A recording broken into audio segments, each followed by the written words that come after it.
लोजपा रामविलास के राष्ट्रीय अध्यक्ष चिराग पासवान ने बिहार में हो रहे लगातार अपराध मामले को लेकर मुख्यमंत्री नीतीश कुमार पर फिर से करारा प्रहार किया। दिल्ली से पटना पहुंचे चिराग पासवान ने एयरपोर्ट पर पत्रकारों से बातचीत करते हुए कहा कि मुख्यमंत्री नीतीश कुमार जिस तरह से मणिपुर हिंसा मामले में प्रधानमंत्री नरेंद्र मोदी से जवाब की मांग करते हैं, उसी प्रकार मुख्यमंत्री नीतीश कुमार को भी बिहार में हो रहे अपराध पर अपना जवाब देना चाहिए, लेकिन उस पर वह चुप्पी साध लेते हैं। उन्होंने कहा कि कटिहार में हुए गोलीकांड या बेगूसराय में नाबालिग के साथ हुए दुष्कर्म मामले पर नीतीश कुमार ने कोई जवाब नहीं दिया। उन्होंने यह भी कहा कि जब मुख्यमंत्री के सामने लोग अपनी मांगों को रखते हैं तो उनकी प्रशासन आम आदमी पर लाठी और गोली बरसाते हैं। चिराग पासवान ने कहा कि जिस तरह बिहार में अराजकता का माहौल बन गया है, वैसे में लोगों का जीना दुश्वार हो गया है। लगता है बिहार में कानून नाम की कोई चीज नहीं है। आईपीसी की धारा बस केवल नाम की रह गई है और हर जगह भ्रष्टाचार का आलम है और सरकार कोई पहल नहीं कर रही है ताकि आम आदमी को राहत मिल सके। लोगों ने चलाई है, प्रशासन के लोगों ने गोली नहीं चलाई है जिससे मौत हुई है। पहले तो भाई ये घटना इतनी निंदनीय है और ये एक बार पुनः साबित करती है कि बिहार में सिर्फ लाठी और गोली की ही अब सरकार रह गई है। मुख्यमंत्री नीतीश कुमार जी के पास हर समस्या का एकमात्र समाधान लाठी और अब गोली चलाना रह गया। लाठी बिहार में कौन नहीं खाया बताए ना। यहाँ पर छात्र से लेकर शिक्षक से लेकर अभ्यर्थी से लेकर किसान सलाहकार से लेकर पासी समाज से आने वाले लोगों से लेकर राजनीतिक दल के लोगों को लेकर कौन है जो अभी तक लाठी नहीं खाया हो भाई। तो मुख्यमंत्री नीतीश कुमार जी के पास अगर सिर्फ एक लाठी गोली के अलावा अगर उनके पास किसी और समस्या का कोई समाधान नहीं है तो बता दें, एक नई परिभाषा अब रख दी जाए भैया। जंगल राज की जगह नीतीश राज को अगर परिभाषित करने के लिए सिर्फ लाठी और गोली की ही परिभाषा अगर इस्तेमाल करनी है तो कानून की सारी किताबें यहाँ पे जला देनी चाहिए। आईपीसी की सारी धाराएं समाप्त कर दें भैया। ज़रूरत क्या है किसी और धारा की। यहाँ पर अगर हर चीज़ के समाधान के लिए आपको अगर इसी का इस्तेमाल करना है भाई, वो अपनी मांगों को अपने अधिकारों को लेकर वहाँ पर गए थे। लोक जनशक्ति पार्टी रामविलास ने निरंतरता में बिजली में हो रही अनियमितता को उजागर करने का हम लोगों ने काम किया, समय समय पर रह रहकर कि क्यों बिहार सरकार इतनी महंगी दरों पर बिजली खरीदती है, क्यों उसका बोझ बिहार के लोगों के ऊपर डाला जाता है, किस तरीके से बिजली के दामों को बढ़ाकर बिल में दिया जाता है। तमाम बातें हम लोगों ने बार बार हम लोगों ने उजागर करने का काम किया। मुख्यमंत्री नीतीश कुमार जी ने इस बात को कबूल भी किया कि हम लोग महंगी दरों पर हम लोग बिजली खरीदते हैं। क्यों खरीदते हैं भैया? बगल में उड़ीसा जैसा राज्य है, वो जब सस्ती दर पे बिजली खरीद रहा है तो आप क्यों महंगी दरों पे बिजली खरीदते हैं? पहली बात तो गलती आप करते हैं।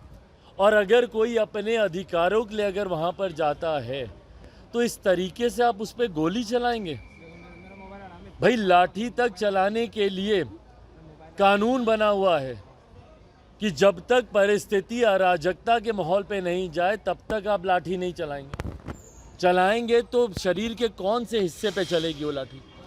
और यहाँ तो भाई लाठी आप छोड़ दीजिए, सीधा गोली पर आ गए। ऐसी कौन सी अराजकता की परिस्थिति वहाँ पर उत्पन्न हो रही थी?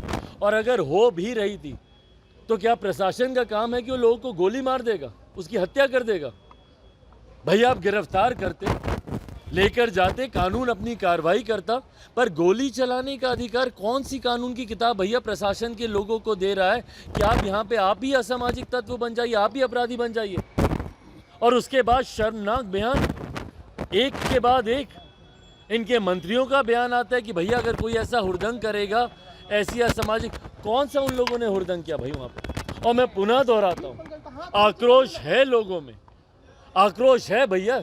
अगर किसी के आज की तारीख में भुखमरी, गरीबी, बेरोजगारी, महंगाई, इन समस्याओं से बिहारी जूझ रहा है, आक्रोश है। अगर आक्रोश वो अपना दिखाने वहाँ पर गए हैं, इसका मतलब आप गोली मारकर आप उनकी हत्या कर दीजिएगा, ये कहीं से जायज़ नहीं है। कल पार्टी का प्रतिनिधि मंडल भी एक वहाँ पे पहुँच रहा है। संजय पासवान जी के साथ पार्टी के तमाम नेता वहाँ पर जा रहे हैं। एक बार जानकारी इनके तहत भी सदन चल रहा है, सदन एक बार समाप्त होता है हम भी वहाँ पर जाएंगे और एक बार ये जानकारी आए कि भाई सही में क्या हुआ नहीं हुआ। पर मैं नहीं मानता कि कोई भी परिस्थिति प्रशासन को बाध्य करती है कि आम बिहारियों के ऊपर आप इस तरीके से गोली चलाएं। अपराधी आपसे पकड़े नहीं जाते। बिहार में आए दिन हत्याएं होती हैं। एक अपराधी बता दें जो इनके प्रशासन ने पकड़े हो। अपराधियों को पकड़ने में इनके हाथ कांपते हैं और आम बिहारियों के ऊपर गोली चलाने में इनके हाथ खुले रहते हैं। और मुख्यमंत्री नीतीश कुमार जी, भैया गृह मंत्री, बिहारियों की हत्या उनके प्रशासन के लोग कर रहे हैं। कहाँ है मुख्यमंत्री भाई? तुरंत प्रधानमंत्री से जवाब वो मांगते हैं कि प्रधानमंत्री को मणिपुर पे बोलना चाहिए। क्या मुख्यमंत्री को कटिहार पे नहीं बोलना चाहिए? क्या उनको बेगूसराय की घटना के ऊपर नहीं बोलना चाहिए? मुजफ्फरपुर दरभंगा की घटना पे क्या मुख्यमंत्री नीतीश कुमार जी को सामने आकर नहीं बोलना चाहिए? भागे हुए जाते हैं वो, बेंगलुरु जाएंगे, अभी मुंबई में बैठक होगी, फिर वो जाएंगे इस उम्मीद के साथ कि हमको संयोजक वहाँ पे बना देगा कोई। पर अपने ही जिला में जाने के लिए उनके पास समय नहीं है। क्यों नहीं जाते भैया वो वहाँ पर? और जाकर देखिए एक आम बिहारी मरा है ना वहाँ पर, तो जाकर जानकारी हासिल करें। भाई मुख्यमंत्री के साथ साथ प्रदेश के गृह मंत्री भी हैं, वो प्रशासन तंत्र उन्हीं के अंतर्गत आता है। तो जो मुख्यमंत्री ये मांग करते हैं कि प्रधानमंत्री को बोलना चाहिए, मुख्यमंत्री को भी इन विषयों के ऊपर बोलना चाहिए और कम से कम अपने प्रदेश में तो जाएं मुख्यमंत्री जी। ऊर्जा मंत्री तो कहते हैं कि जब अब लोग दंगा करेंगे, तो भाई बस यही अब रह के यही तो हम बोले ना, आईपीसी की सारी धाराएं खत्म कर दीजिए भैया, कानून की किताबों को जला देंगे। इनके पास सिर्फ लाठी गोली ही एक समाधान बचा है। बात आप किसी से करेंगे नहीं, समस्या का समाधान आप निकालेंगे नहीं, तो क्या करेगा भैया कल को एक बिहारी? छात्र आज भी परेशान है भैया 3-3 साल के कोर्स के लिए। कल हम लोग गए थे, परसों गवर्नर के साथ हम लोग की बैठक थी। इनके सत्ता पक्ष के जितने लोग हैं बिहार से, उन सब ने बायकॉट किया उस बैठक का। भाई वहाँ पे जाते, वहाँ पर जाकर गवर्नर के सामने आप अपनी बातों को रखते। हम लोग तो गए भैया, हम लोगों ने रखा। उच्च शिक्षा को लेकर जितनी अनियमितता यहाँ पे बढ़ती जा रही है, 3 साल का कोर्स 5-5, 6-6 साल तक यहाँ पे समाप्त नहीं होता। वैकेंसीज पड़ी हुई हैं वहाँ पे, उसको नहीं भरा जा रहा है, कोर्सेज कंप्लीट नहीं हो रहे हैं।